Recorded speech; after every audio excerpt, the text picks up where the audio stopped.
Assalamualaikum warahmatullahi wabarakatuh. Bersama saya Sri Astuti, calon guru penggerak Angkatan 10 Kabupaten Rokan Hulu. Saya akan mewawancarai 2 orang kepala sekolah demi untuk mengentaskan tugas modul 3.1, yaitu pengambilan keputusan berlandaskan azas-azas kebajikan. Selamat menyaksikan.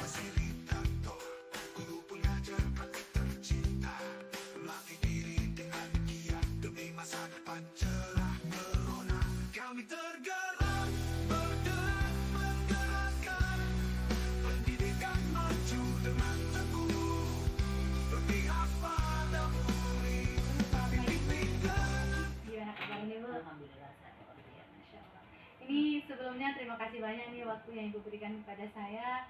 Saya ingin mengajukan mungkin beberapa pertanyaan untuk menambah pengetahuan saya perihal cara Ibu mengambil keputusan berdasarkan azas-azas kebajikan selama Ibu memimpin di SD 006 Ujung Batu ya.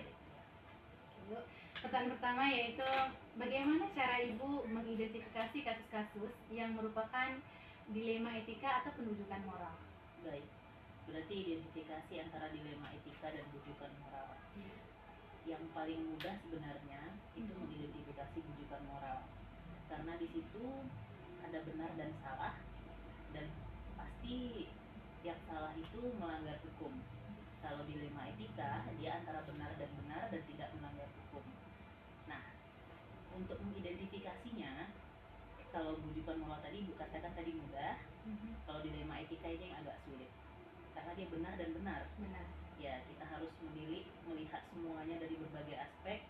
Kita lihat latar belakangnya, siapa-siapa yang ada, orang-orang yang sedang bermasalah dalam dilema etika itu tentu agak sedikit rumit. Tapi identifikasinya mudah. Dilema etika benar dan benar, tidak melanggar hukum.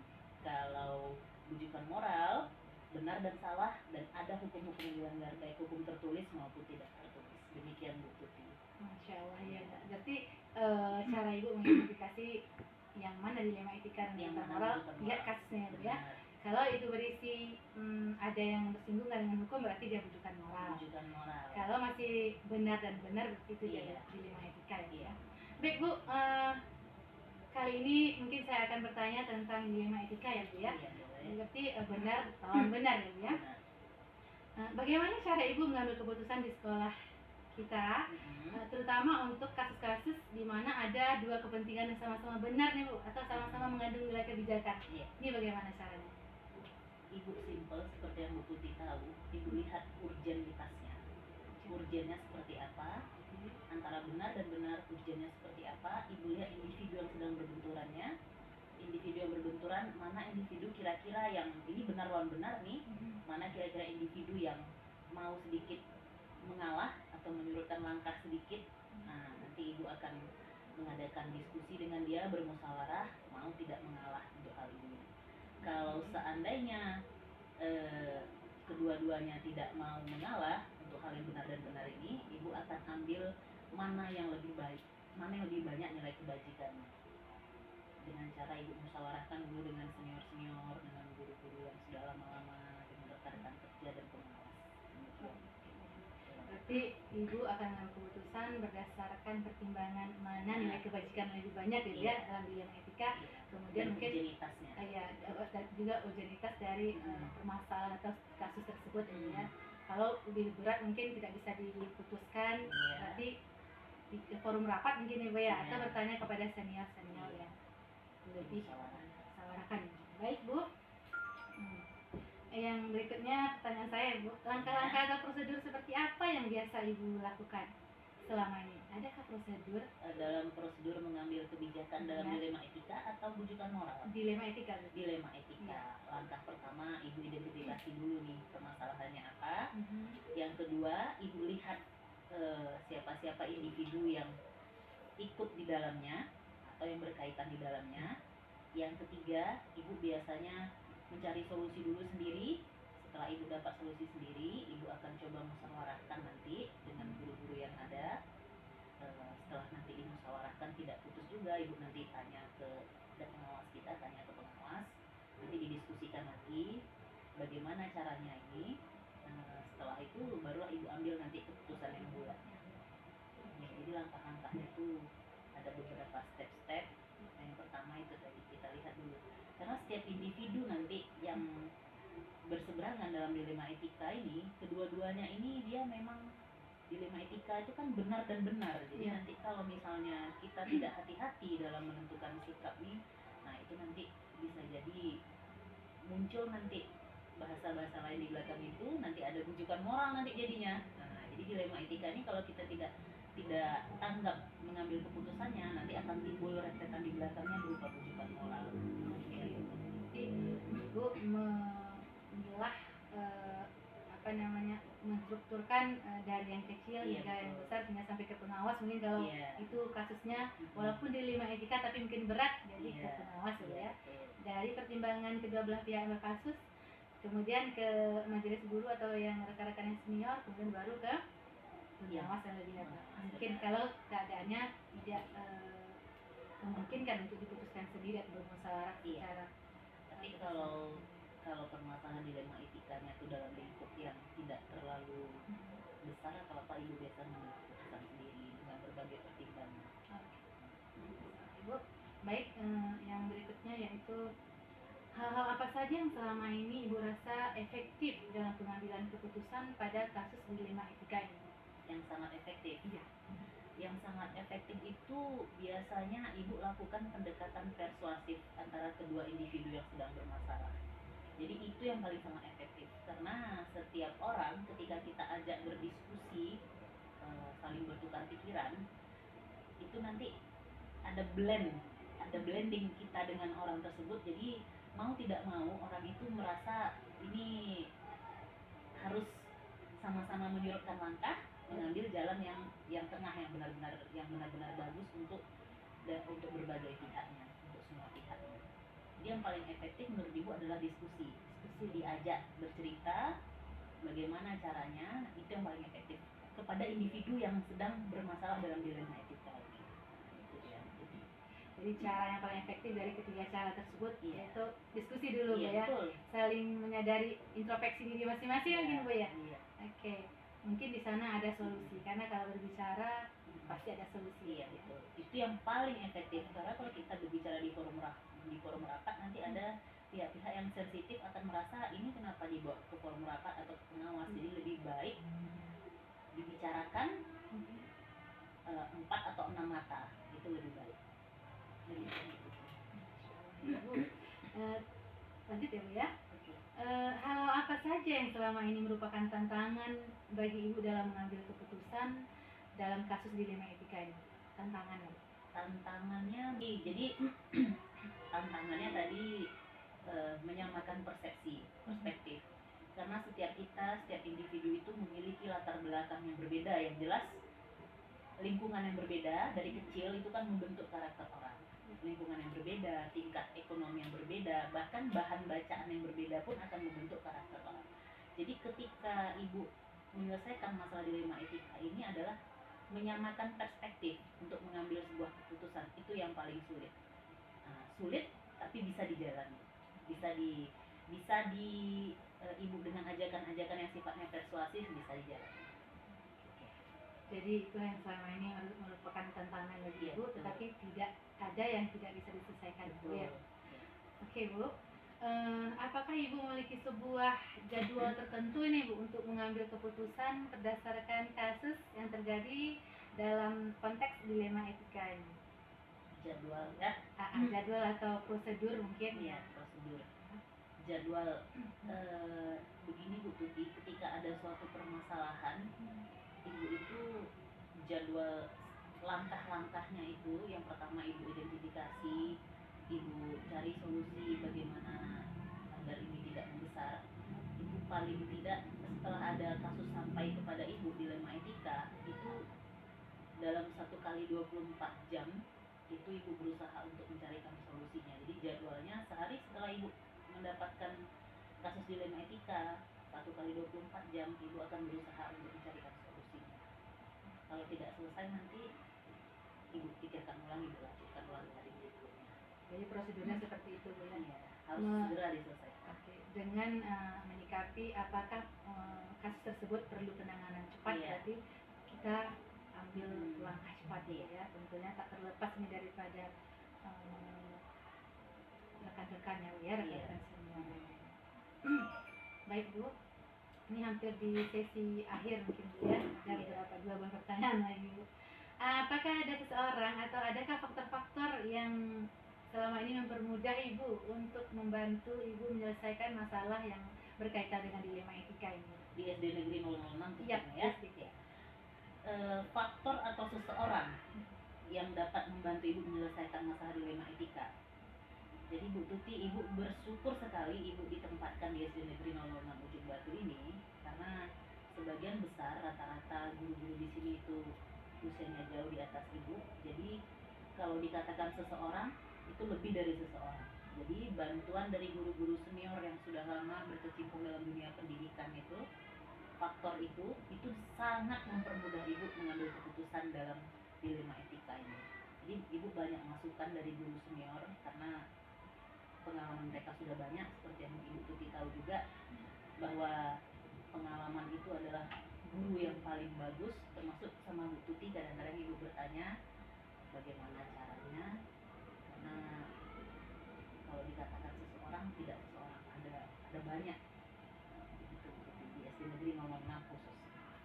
Jadi yang membantu itu berarti rekan-rekan betul ya, bersinergi, saling bekerja sama untuk menyelesaikan apapun masalah yang kita hadapi ya. Baik Bu, terakhir dari semua hal yang telah Ibu sampaikan, saya belajar banyak daripada Ibu. Mungkin suatu saat nanti saya akan mengalami menjadi seorang pemimpin misalnya seperti itu Bu ya. Jadi saya sudah berguru demikian banyak, alhamdulillah. Yang terakhir yaitu pembelajaran apa yang dapat Ibu petik dari pengalaman Ibu mengambil keputusan untuk kasus dilema etika ini Bu, khususnya Bu di SD 006. Pengalaman yang Ibu ambil, Ibu bersyukur dan berterima kasih bahwa setiap kali Ibu mengambil keputusan dalam dilema etika, itu guru-guru di sini selalu mengikuti. Kalaupun ada nanti yang tidak sesuai, mereka akan datang kepada Ibu dan menyampaikan dalam forum tertutup 4 mata. Jadi itu lebih baik lagi, karena Ibu ada salah satu kutipan dari Ibu Durpa bahwa menasihati itu lebih baik diam-diam, tidak di depan orang ramai. Jadi guru-guru di sini, senior-senior di sini kebanyakan seperti itu. Jadi kalau ada sesuatu yang tidak sesuai dengan keputusan Ibu, mereka akan datang bertanya kepada Ibu dengan cara yang baik-baik. Jadi seperti yang Bu Tuti katakan tadi, apa tadi Bu Tuti? Pembelajaran yang Ibu ambil. Jadi itu dia. Jadi tidak semua keputusan kita dapat diterima oleh rekan-rekan, tetapi kalau keputusan yang kita ambil berada di tengah, kita tidak terfokus ke salah satu guru atau salah satu individu, maka Ibu rasa semua orang yang ada di lingkungan sekolah ini dapat menerima keputusan tersebut. Demikian Bu. Thank you Bu. Saya sudah belajar banyak dari apa yang Ibu sampaikan. Saya juga akan belajar dari pengalaman Ibu, karena saya belum sampai ke sana, tentu pengalaman lebih banyak daripada saya. Ini terima kasih banyak untuk waktunya nih Bu. Sehat selalu Bu ya. Assalamualaikum.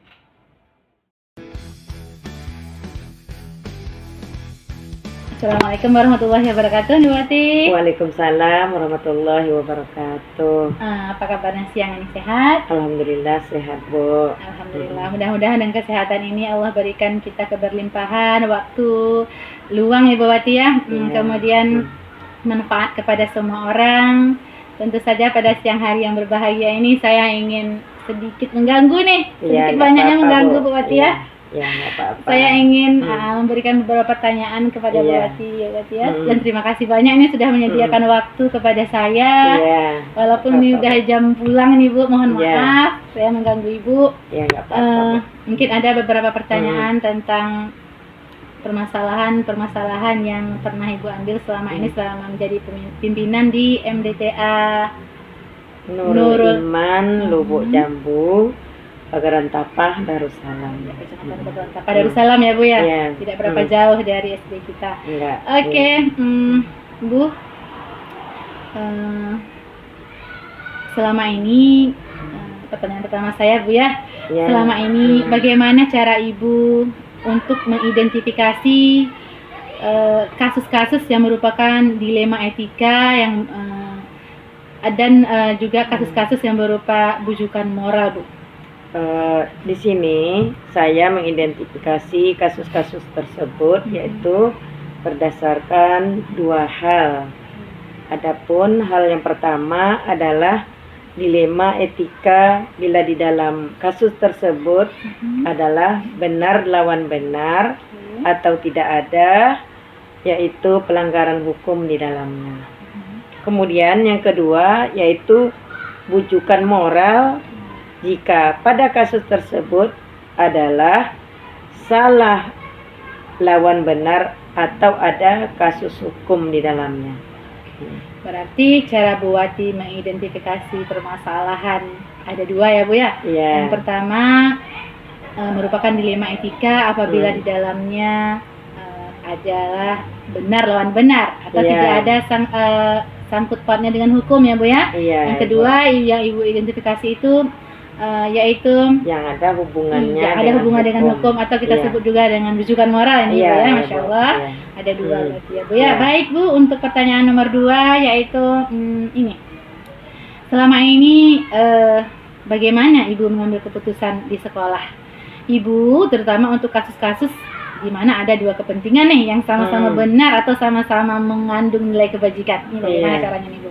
Di sini yaitu saya mempertimbangkan dengan melibatkan forum musyawarah dengan majelis guru, lalu memutuskan mana yaitu yang lebih baik atau yang lebih banyak nilai kebaikannya, terutama pada kasus siswa. Oke.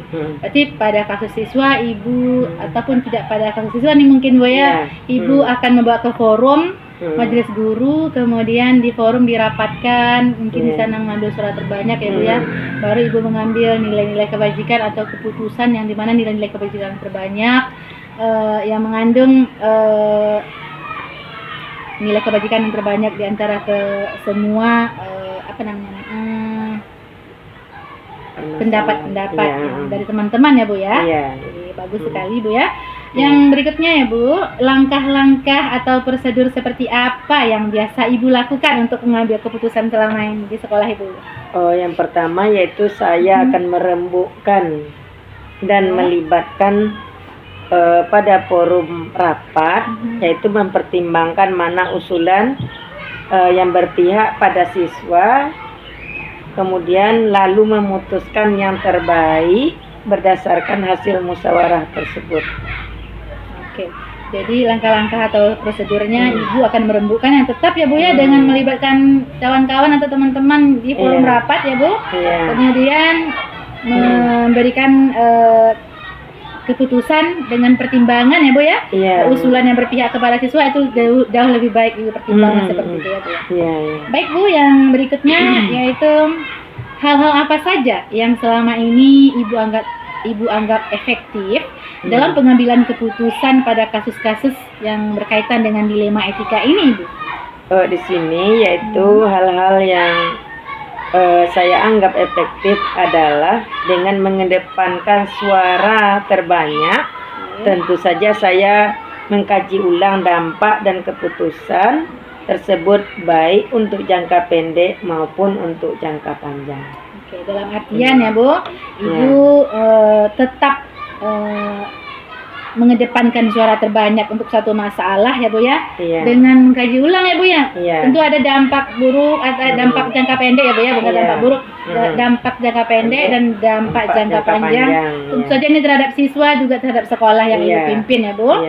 Baik, Bu, berikutnya pertanyaan saya yaitu selama ini yang merupakan tantangan apa kira-kira dalam pengambilan keputusan pada kasus-kasus yang berkaitan dengan dilema etika ini, Bu? Yaitu kadang kurangnya edukasi daripada pihak siswa dan orang tua siswa yang menyebabkan saya yaitu kesulitan menyampaikan maksud dari keputusan tersebut.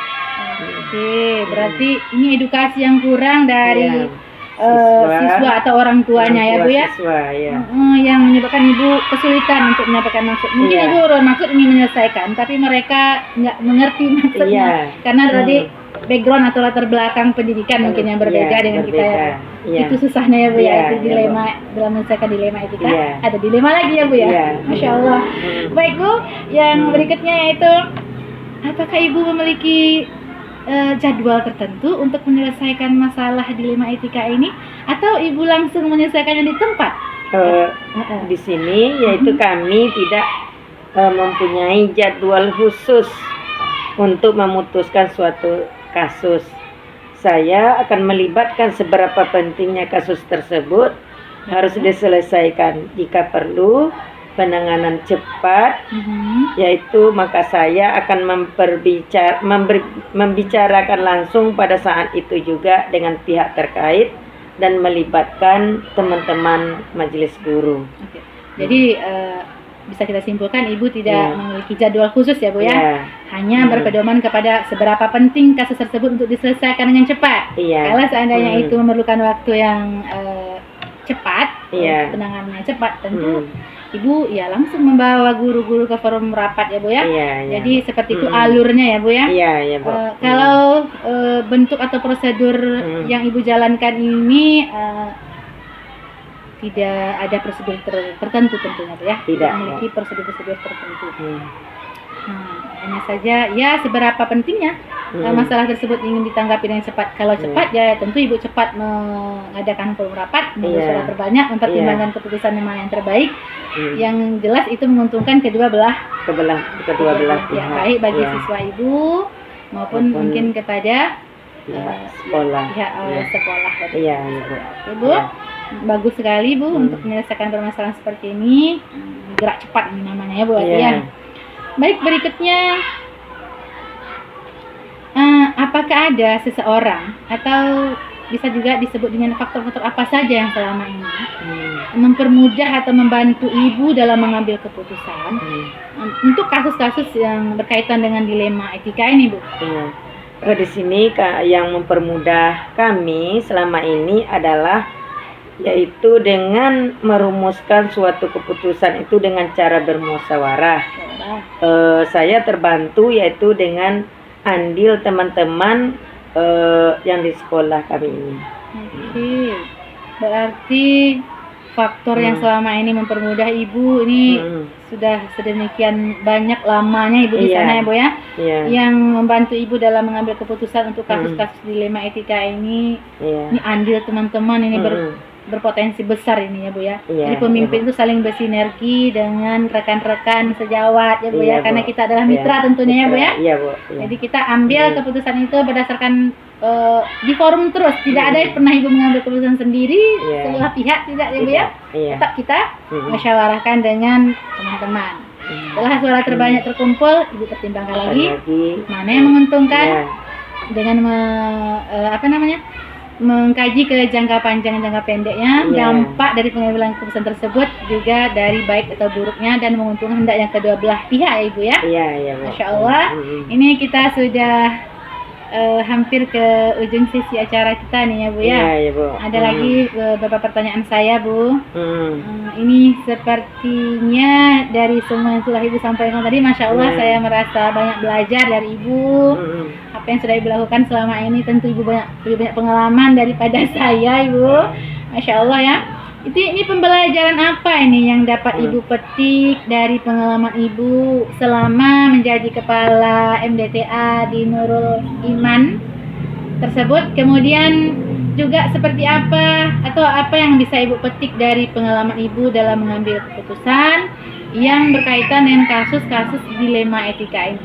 Di sini yaitu pelajarannya dapat dipetik adalah keputusan yang diambil haruslah menguntungkan kepada banyak pihak, baik untuk sekarang ataupun untuk yang masa akan datang.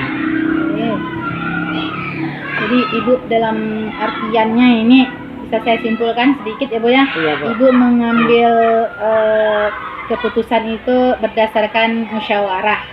Kemudian hal-hal yang dapat Ibu ambil atau petik dari keterampilan Ibu atau nilai-nilai kebajikan yang pernah Ibu terapkan selama menjadi pemimpin atau pimpinan pembelajaran di MDTA tersebut, yaitu hendaklah keputusan itu menguntungkan ya Ibu ya, kepada banyak pihak. Betul. Kemudian juga yang pertama, yang kedua ini mungkin kita melihat dari segi waktu jangka panjang atau jangka pendek ini harus dipikirkan juga ya Bu ya, Masya Allah sekali. Kemudian hendaknya keputusan tersebut ini juga makin membangun ya Bu ya, makin membangun sekolah kita, makin membangun rasa empati siswa-siswa kita terhadap gurunya, juga rasa bertanggung jawab juga ini dari guru-guru kepada siswa-siswanya dan juga kepada kemajuan sekolah kita tentu. Iya Bu, ya. betul Bu. Baik Bu, saya ini berterima kasih banyak, ini kita udah sampai ke sesi terakhir dari panduan pertanyaan-pertanyaan saya kepada Ibu tentang bagaimana cara Ibu mengambil keputusan untuk dilema-dilema etika yang selama ini sudah Ibu jalankan di MDTA Nurul Iman di Jambu, Kecamatan Pagarantapang, Darussalam. Masya Allah sekali Ibu Wati, terima kasih banyak untuk waktunya. Saya merasa banyak belajar dari Ibu nih Bu. Sehat selalu Bu, sukses selalu Bu ya. Terima kasih banyak. Assalamualaikum Bu Wati.